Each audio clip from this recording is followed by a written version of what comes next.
Halo, selamat datang di Bisnis Tekno Utama. Ini adalah penjelasan tentang blockchain yang komplement penjelasan-penjelasan lain tentang blockchain di berbagai website dan YouTube. Nah, saya akan mulai dengan protokol stack dan nanti dilanjutkan dengan apa masalah yang memotivasi blockchain. Ini agak berbeda dengan penjelasan banyak orang. Lalu bagaimana blockchain menyelesaikan masalah tersebut?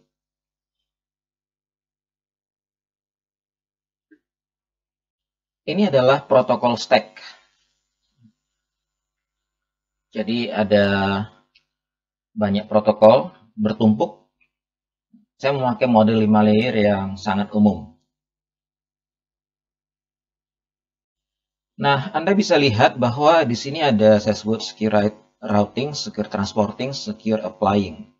Ini terkait dengan layer 3, layer 4, layer 5. Saya akan mulai dari secure routing. Baik, saya sampaikan dulu bagian apa yang terkait dengan 3 layer ini. Itu adalah yang tadi saya sebut protokol stack dan security protocol layer di 35. Jadi begini, sering ditanyakan apakah blockchain bisa begini begitu. Nah, tidak ada satu protokol keamanan pun yang mengatasi semua masalah. Tidak ada. Nah, jadi kita perlu tahu dulu protokol keamanan yang sudah ada, sehingga kita nanti bisa tahu apa yang tidak di-provide dari hal tersebut. Ya, jadi 3 layer yang akan saya sebut ini, layer 3, 4, 5, saya akan jelaskan apa yang sudah disediakan protokol-protokol lain. Sehingga kita tidak harapkan itu dilakukan juga oleh blockchain. Kembali, tidak ada protokol yang melakukan semua hal. Baik, kita kembali. Nah, ini saya zoom. Ini adalah yang di layer 3. Apa yang di-secure di layer 3 itu adalah routingnya. Karena layer 3 adalah layer tentang routing. Nah, jadi bila ada pesan yang dikirim dari suatu host ke host lain, routing sedemikian sehingga route-nya bisa seperti ini atau route-nya bisa seperti ini. Itulah layer network. Layer network menangani routing. Nah, secure routing itu seperti apa? Secure routing sering disebut IPsec ya. Internet Protocol Secure. Secure routing memungkinkan receiver authenticate alamat sender. Nah, receiver bisa menolak pesan dari alamat sender walau host sumber absen di blacklisted address. Nah, mungkin ini terlalu teknis bagi sebagian orang, bagi sebagian audiens. Anda bisa tanya staf Anda, teman Anda yang lebih ahli untuk lebih paham, kalau mau lebih paham. Video ini saya tujukan untuk overview, jadi bukan untuk membuat Anda ahli. Nah, karena dalam melayani klien itu seringkali ditanyakan apa ini, apa itu. Walaupun klien seringkali juga tidak tahu ya, yang bertanya itu tidak tahu hal teknis, tapi menanyakan juga hal-hal yang ujung-ujungnya nanti memerlukan penjelasan yang agak teknis. Ya, begitulah manusia. Nah, kita lanjut dengan secure transporting. Pesan yang dikirim seperti tadi. Nah, apa yang dilakukan oleh secure transporting? Secure transporting yang saya mulai dulu dengan yang tidak dia lakukan. Jadi secure transporting tidak lagi mengauthenticate, oh ini adalah host yang dikenali. Nggak lagi, itu sudah dilakukan oleh secure routing. Nah, jadi secure transporting ini secure end-to-end, dari sini sampai sini di secure. Jadi kalau seseorang di sini istilahnya curi data, ya dia curi data yang sudah terenkrip, sudah disandikan. Jadi sangat sulit dia memakai data tersebut. Itu yang dilakukan oleh secure transporting. Ini layer 4. Terakhir, secure applying. Protokolnya secure hypertext gitu. Saya mulai dulu dengan yang tidak secure. Seperti apa? Nah, jadi seperti ini. Ya. Walaupun konten itu di-encrypt, tapi request seperti ini tidak di-encrypt oleh secure transporting. Nah, ini dianggap bukan konten. Jadi bla bla bla backslash ya seperti ini. Anda rasanya pernah lihat di browser, itu tidak di-encrypt oleh secure transporting. Nah, jadi ini membawa kita ke apa yang dilakukan oleh secure applying. Dia mengencrypt ini. Jadi bukan jumlah assign 1000 tapi jumlah bla bla ini yang tidak enak dibaca, disandikan gitu. Itulah yang dilakukan oleh secure applying, secure hypertext. Nah, sekarang kita kembali ke laptop.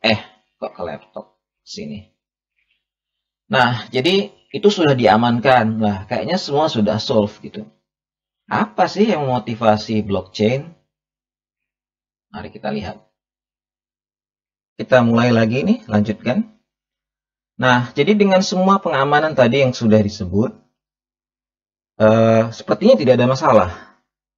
Tapi tetap ada. Dan jadi saya akan ringkaskan itu dalam dua hal. Centralized versus distributed. Distributed on-chain versus chain. Jadi kalau mau disingkat, ketersebaran dan keterkaitan chain ya. Jadi dua hal itu. Nah, mari kita mulai dengan centralized versus distributed-nya. Ini kalau sistem yang centralized. Jadi kalau data kita ada di satu centralized server host, maka kita tidak bisa ngapa-ngapain ya. Tidak ada pertolongan kalau centralized server host ini problem. Solusinya adalah distributed server host. Orang biasa bilang distributed server, tapi saya akan tambahkan host. Sedikit lebih panjang, lebih teknis, tapi supaya akurat dan nanti pembahasan-pembahasan yang lebih teknis itu tetap benar.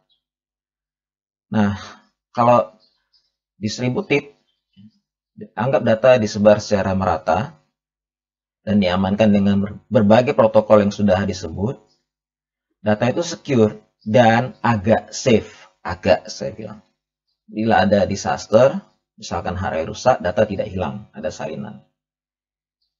Nah, blockchain akan bersifat centralized. Itu salah satu sifatnya. Tapi centralized, ya kalau sekedar centralized kita nggak perlu blockchain. Nah, kita lihat dulu masalah distributed ini. Jadi kalau saya distributed, selesai masalah. Nggak juga.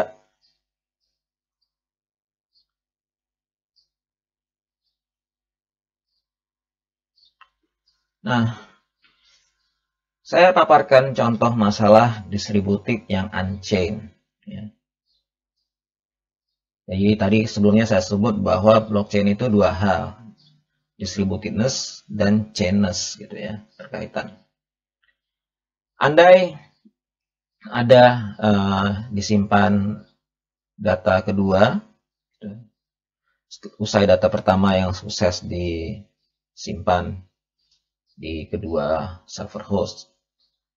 Nah, kebanyakan sistem yang distributed itu bersifat fault tolerant.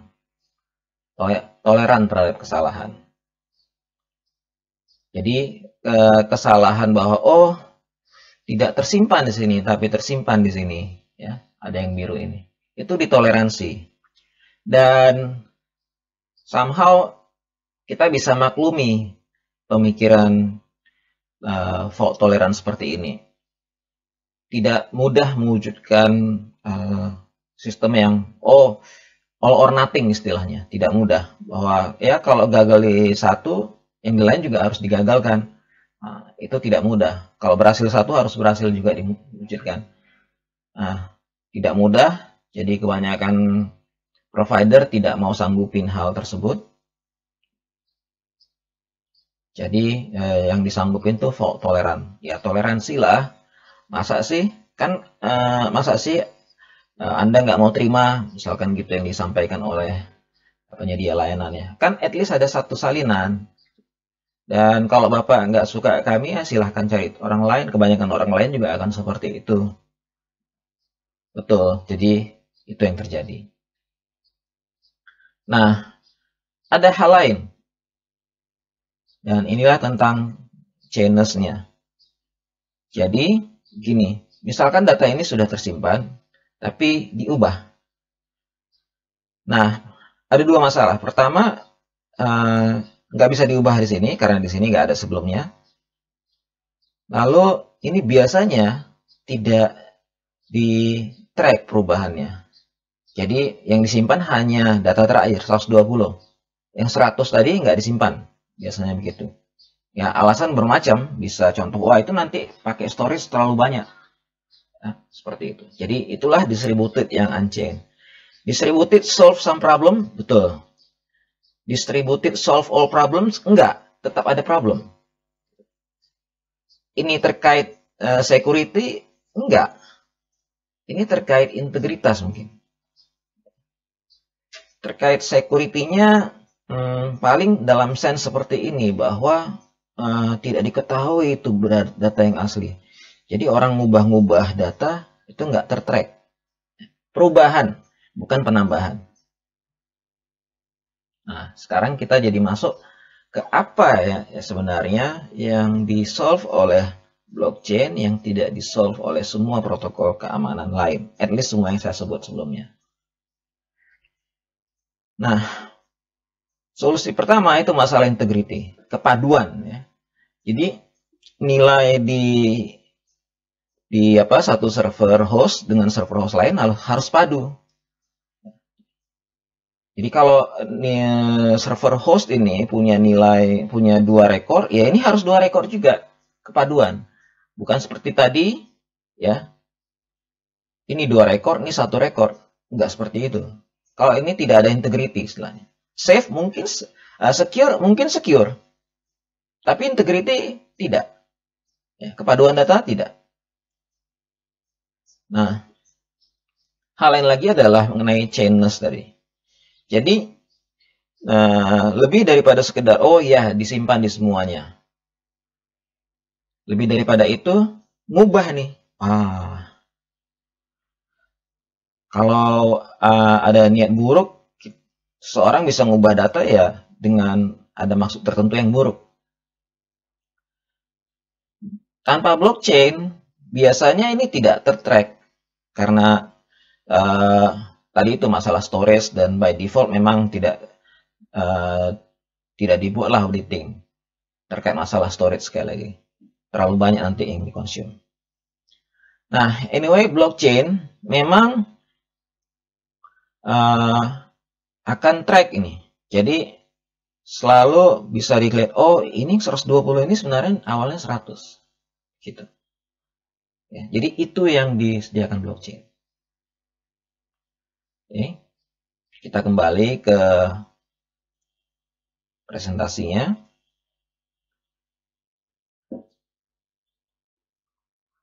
Jadi sudah saya jelaskan. Nah, dengan penjelasan ini saya harap Bapak Ibu punya ekspektasi yang wajar terhadap blockchain.